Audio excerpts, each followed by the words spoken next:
2024년 9월 22일 일요일 돈다방 미쓰리 시작하겠습니다. 자, 당분간 주식시장은 팽팽한 줄다리기가 좀 예상이 됩니다. 물론 제가 예상하지 못했던 어떤 돌발 악재가 튀어나오기 전까지는 지난번 연준의 9월달 FOMC 회의에서 빅컷을 단행함에 따라 금리 인하 기대감으로 경제가 좀 좋아질 거라는 힘, 그리고 속도감을 달리한 경제 지표가 이제는 대놓고 나 부진합니다 라고 확인시켜주는 그 과정들, 그리고 또 하나는 전문가들은 3분기 어닝 시즌을 가지고 증시를 띄우려고 할 겁니다. 마치 트라이앵글처럼 각자 모서리를 하나씩 잡고 열심히 힘을 겨눌 거기 때문에 주식시장이 어느 쪽으로 방향성을 보이기보다는 팽팽한 박스권. 근데 저는 박스권이라는 단어를 사실 그렇게 좋아하지 않아가지고 개인 투자자분들은 제가 최근 들어서 자주 말씀을 드립니다만 지수가 움직이지 않으니까 어떤 지루함, 나는 2000포인트대 후반, 그러니까 2800, 2900, 어떤 분들은 3000포인트 넘게 주식을 사신 분들이, 그 코스피 밴드 때 사신 분들은 지금 2500포인트가 상당히 답답하고 어둠만 가득할 것 같이 느껴지지만 실질적으로 오히려 삼성전자나 SK하이닉스, 어떤 특정한 대형 주도주가 없는 상태에서 개별 종목들, 테마들이 야물딱지게 장중에 움직이는 모습이 전개가 될 건데, 아쉽게도 개인 투자자분들이 그런 모습들을 잘, 아직까지는 모르시니까 아마 지금 코스피 때가, 여간 답답하게 느껴지시지 않을까 생각이 듭니다. 자, 오늘 돈다방 미쓰리 9월 23일부터 9월 27일까지 국내 증시와 뉴욕 증시 마감 현황에서 점검해야 될 것들을 하나씩 짚어볼 텐데, 다음 주 월요일이 9월 30일이잖아요. 그러면 실질적으로 다가오는 한 주, 그러니까 9월 23일부터 9월 27일까지가 9월의 마지막 주라고 보시면 될 것 같습니다. 10월 1일 어떤 등신 같은 새끼가 국군의 날 지가 밀떡도 아니고 꼬라지를 하려고 국군의 날을 대체 공휴일로 만들어버리는 바람에 10월달 거래일이 하루가 줄었고요. 징검다리식 공휴일이 있다 보니까 주식시장 굉장히 피곤함을 느낄 겁니다.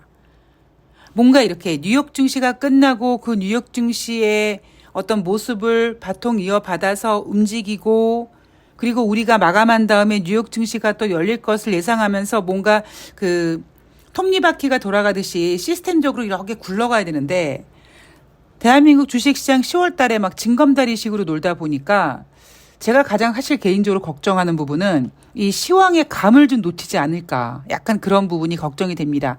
그래도 어쨌든 뉴욕 증시는 계속 열리니까 다음 주, 그러니까 10월 첫 번째 주 대한민국 주식시장은 열리지 않더라도 뉴욕 증시에 대해서는 제가 계속적으로 시황에 대한 점검을 해드리는 시간을 가져보도록 하겠습니다. 자, 실질적인 9월의 마지막 주 국내 증시 먼저 점검을 해볼 텐데, 지난주 9월 20일 금요일 코스피는 12포인트 상승해서 2593포인트로 마감했습니다. 장 초반에 그리고 장 중에 2600포인트 이상에서 놀았지만 장 후반으로 갈수록 힘이 좀 빠졌고요. 그러다 보니까 2600포인트를 반납했습니다. 그래도 아마 대부분의 개인 투자자분들께서는 그래도 12포인트 올랐으니 얼마나 다행이야 이렇게 생각하실 수 있으실 거예요. 아마 당분간은요, 증권사 애널리스트들이 이런 얘기 많이 할 거예요. 2600포인트 안착을 기대하며 이런 단어를 아마 많이 쓸 겁니다. 자, 다가오는 한 주 9월 23일부터 9월 27일까지 NH투자증권이 예상하고 있는 코스피 예상 밴드 2520포인트에서 2670포인트를 보고 있습니다. 좀 감이 좀 재수없는 이야기를 좀 하자면 되게 가소롭습니다. 왜냐하면 얼마 전까지만 하더라도 얘네 뭐라 그랬어요? 2950 간다고 했잖아요. 그죠? 제가 유튜브 커뮤니티에다가도 올려놨지만 7월 달 삼성전자 12만 원 간다고 했잖아요. 물론 제가 KB증권에서 12만 원 목표 주가 유지 기사를 캡처해서 올려놨습니다만 KB증권만 그랬습니까? NH투자증권 같은 경우는요. 주간 코스피 예상 밴드 뭐 2,800, 2,950 뭐 이 주접도를 떨었거든요. 근데 지금 갑자기 겸손해졌어요. 자, 주간 코스피 예상 밴드 2,670포인트가 상단입니다. 7월쯤 됐을 때 7월달 코스피가 2,896포인트 갔을 때 3,150 부르짖던 우리 똥꼬들 요즘 다 아닥하고 있죠. 조용하죠. 연말까지 여러분 3,150 갈 수 있습니다 라고 했던 애들이 지금은 아무리 봐도 지네들이 생각해도 3,000포인트 쉽지 않을 것 같거든요. 굉장히 겸손해졌습니다. 오랜만에 10월달은 초반에 연휴도 많으니까 증권사 10월달 증시 전망 한번 돌아봐야 될 것 같아요. 어떤 이야기들을 해댈지 한번 좀 찾아보고 중요한 포인트 있으면 짚어드리도록 하겠습니다. 자, 상승 요인으로는요. 금리 인하에 따른 경기 침체 우려 완화 그리고 밸류에이션 부담이 해소됐다라고 합니다. 밸류에이션 부담이 해소됐을까요? 아무리 뭐 2,500포인트라고 하지만 그래도 2,600포인트까지 올라온 상태에서 이게 밸류에이션이 낮다라고 본다. 아직까지 우리 증권사 애널리스트들을 정신 못 차린 것 같고요. 자, 하락 요인은요. 미국 선거 불확실성과 K반도체 우려, 지난번 모건 스탠리의 메모리 반도체 부정적인 전망에 관련돼서 삼성전자나 SK하이닉스가 하락하고 있고 뭐 이런 것이 다가오는 한 주 동안 증시의 발목을 잡는 요인이 될 거다라고 얘기하고 있습니다.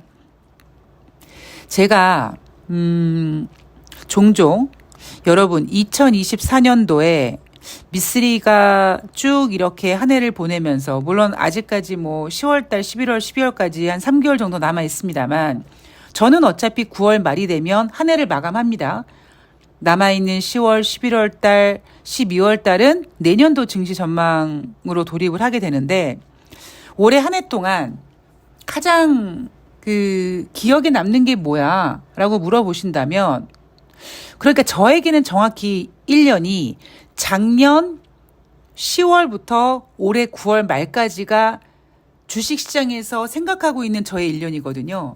무엇보다 뭐 여러분들 귀에 딱지가 앉을 정도로 자주 언급해드리는 부분이죠. 첫 번째가 뭐냐면 작년 10월 달만 하더라도 연준은 추가적인 금리 인상을 예상하고 있었습니다만 11월 초에 발표된 부진한 고용지표로 금리 인상은 물 건너가고 금리 인하 기대감이 만들어졌고요. 무엇보다 2024년 1월 2일 애플의 매도 보고서.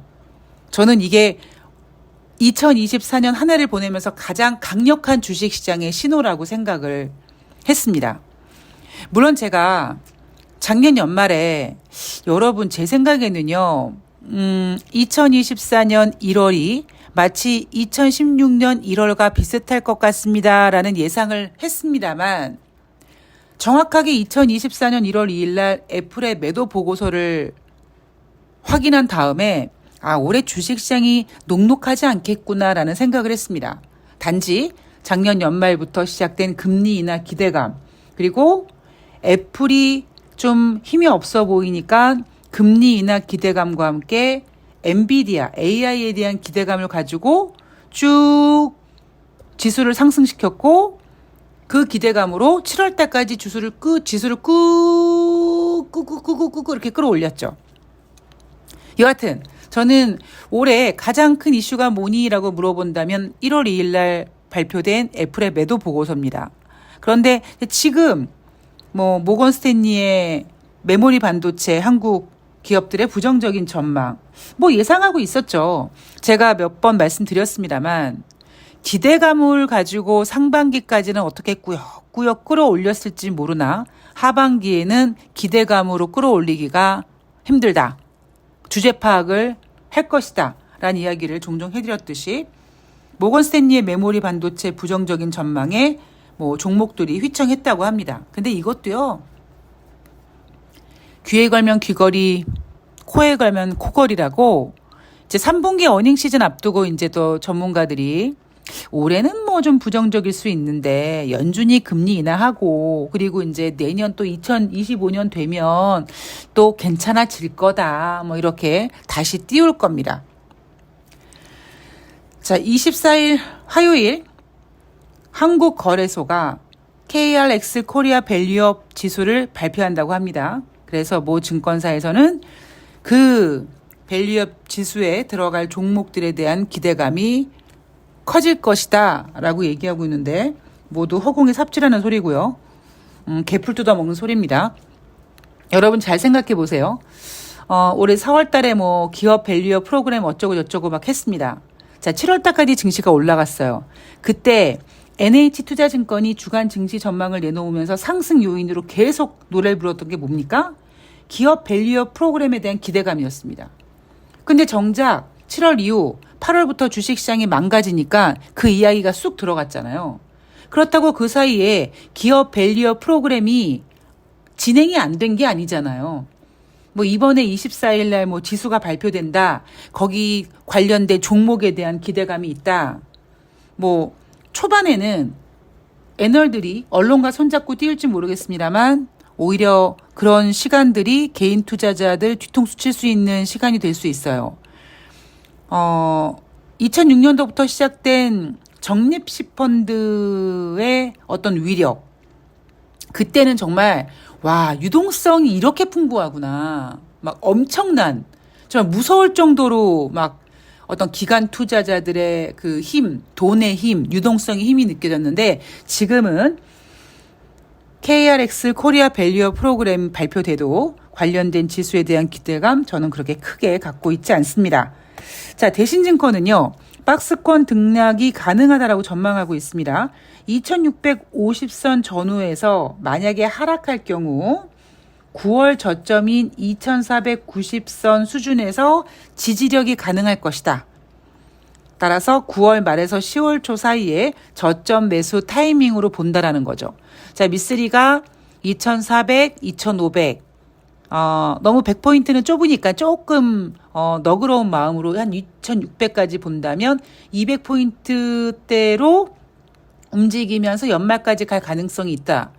미쓰리는 2500포인트, 2400포인트 때 가장 재미나게 매매를 한다. 이런 얘기를 여러분들께서 소름 끼치게 질리도록 제가 해드리고 있습니다. 근데 지금 대신증권은 뭐라고 얘기하냐면 9월 말에서 10월 초에 2490 정도까지 갈 수 있을지도 모르겠고 2650 그러니까 그 200포인트 박스권에서 움직일 건데 2490포인트 지지가 가능하면 매수해라. 10월 초까지. 왜? 그게 저점이거든. 10월달, 11월, 12월 연말까지 이제 갈 수 있을 거라고 보고 있는 거죠. 여러분 이런 말에 속으시면 안 됩니다.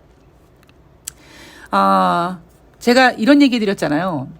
3000포인트 갈 거라고 노래 불렀던 애들이 3000포인트 안 가면 어느 선에서 지지가 가능하면 이제 이 선에서 이제 저가 매수로 이 맛이라고 막 하다가 또 만약에 한 단계 더 내려가서 꿀렁하고 주가가 빠지면 저 아직까지 현금화 안 하셨어요? 이렇게 정색을 하고 보고서를 내는 애들이 애널리스트들이다라는 말씀을 드렸습니다. 자, 뉴욕 증시로 넘어가면 10월 달에 FOMC 회의가 없다라는 점.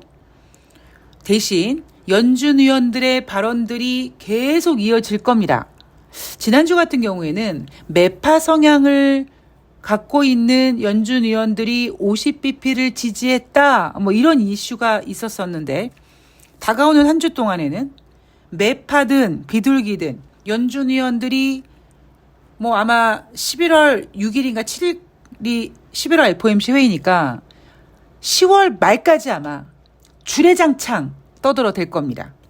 그리고 주식시장은 지금 뉴욕 증시는 뭔가 바라볼 데가 없거든요.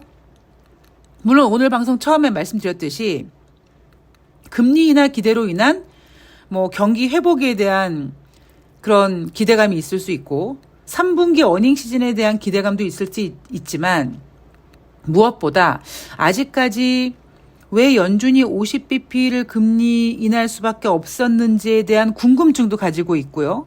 그리고 각자 갖고 있는 경제 지표의 속도감이 뒤늦게 증시에 반영되면서 주식시장이 안 좋네 이렇게 보는 경향도 있고 반면에 다우지수 S&P는 지금 사상 최고치를 기록하고 있는 상태에서 미국 국민들의 심리가 회복되니까 몇몇 경제 지표들은 마치 인플레이션이 자극되는 것처럼 나타날 수 있습니다. 그래서 당분간은 인플레이션 걱정은 하지 않겠습니다만 경제 지표가 이렇게 좋은데 지난번 50bp 금리 인하 너무 막한 거 아니야? 뭐 이런 고민도 할 수 있고요. 그래서 연준 위원들의 발언들이 주식시장에 좀 영향을 끼칠 가능성이 당분간 이어질 것 같고요. 그리고 뭐 특별한 경제 지표에 대해서는 우리가 뭐 중요하다고 볼 거는 다가오는 한 주에는 없는 것 같아요. 만약에 10월 초에 발표되는 9월 달 고용 지표가 지난번처럼 부진하게 나온다면 11월 달과 12월 달 금리를 더 추가적으로 인하해야 돼라는 목소리가 커질 수 있습니다만 만약에 예상치 정도만 나오면 또 금리 인하 이야기 쑥 들어갈 겁니다. 그래서 제가 지난번에 뭐 연준이 금리 50bp 인하한 다음에 11월 금리 인하를 뭐 50bp 될 확률이 50%니 뭐 25bp 확률이 어쩌니 하는 거 다 의미 없다라고 말씀을 드렸습니다. 자, 9월 23일 월요일 9월달 S&P 글로벌 서비스업 제조업 PMI 지표가 발표되고요. 8월달 시카고 연방은행 전미 경제 활동 지수가 발표가 됩니다. 9월 24일 화요일은 7월 케이스 실러 주택가격 지수, 9월달 컨퍼런스 보드 소비자 신뢰 지수, 자 9월 리치먼드 연방은행 제조업 지수입니다. 자 9월 24일 같은 경우는요. 케이스 실러 주택가격 지수가 발표되는데 몇 월 달 거다? 7월 달 겁니다. 그리고 9월달 컨퍼런스 보드 소비자 신뢰 지수 잘 나올 것 같은 느낌 들지 않으십니까?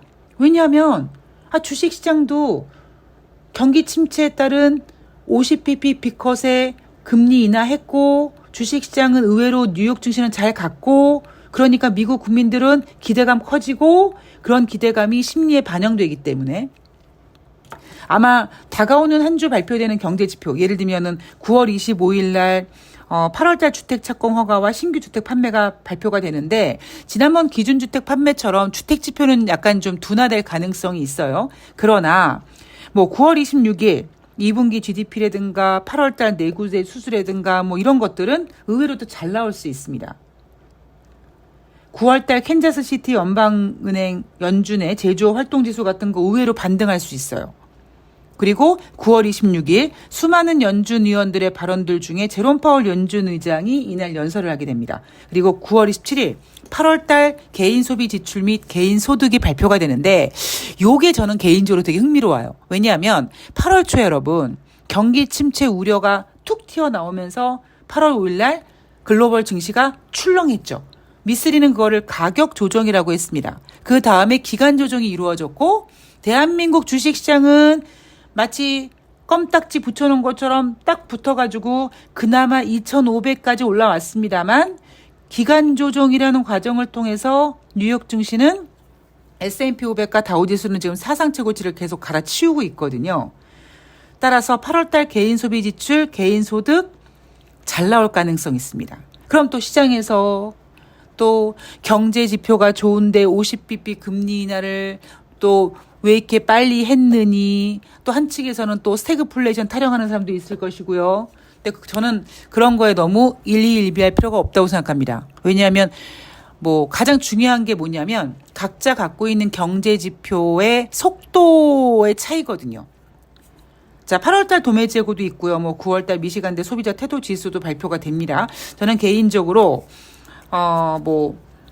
9월달 컨퍼런스 보드 소비자 신뢰 지수라든가 아니면 9월달 미시간대 소비자 태도 지수는 일단 기본적으로 전 잘 나올 거라고 봅니다.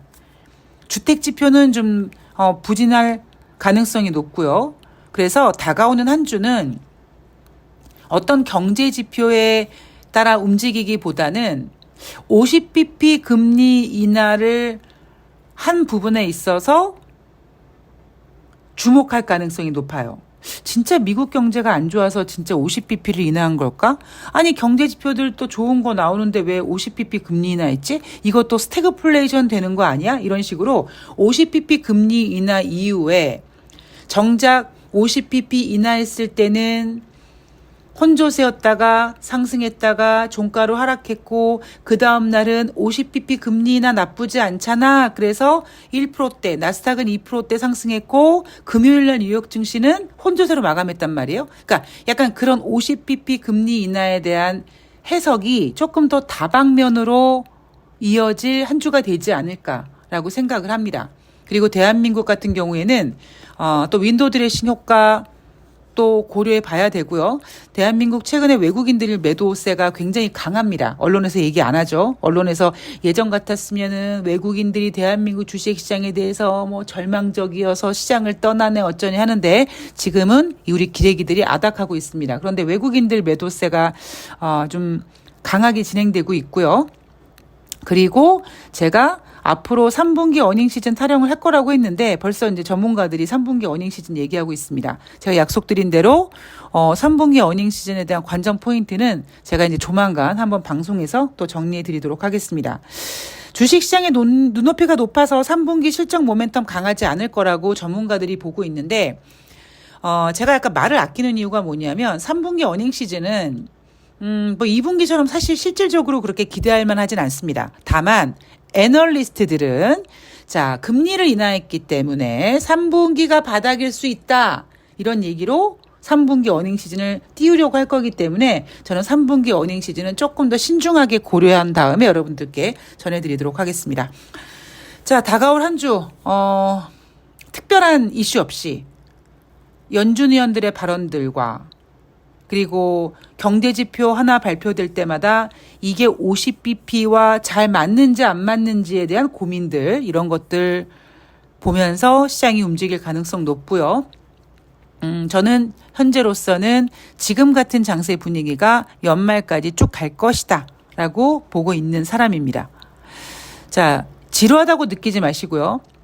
지수를 보지 마시고 종목을 보시는 여러분들이 되셨으면 좋겠습니다. 왜? 저는 주식을 꾸준히 오랫동안 하고 싶어 하는 사람이기 때문에 여러분들도 그런 주식의 즐거움을 좀 느끼셨으면 좋겠어요. 자, 저는 내일 또 주식시장 집중하고요. 이벤트 하시는 분들, 종목들 요즘 막 꿈틀꿈틀하는 종목들이 계속 생겨서 매매에 집중하고 그리고 저는 화요일 날 월요일 뉴욕 증시 가지고 찾아뵙도록 하겠습니다. 남은 휴일 환절기 건강관리 잘 하시고요. 저는 화요일 방송에서 뵐게요. 고맙습니다.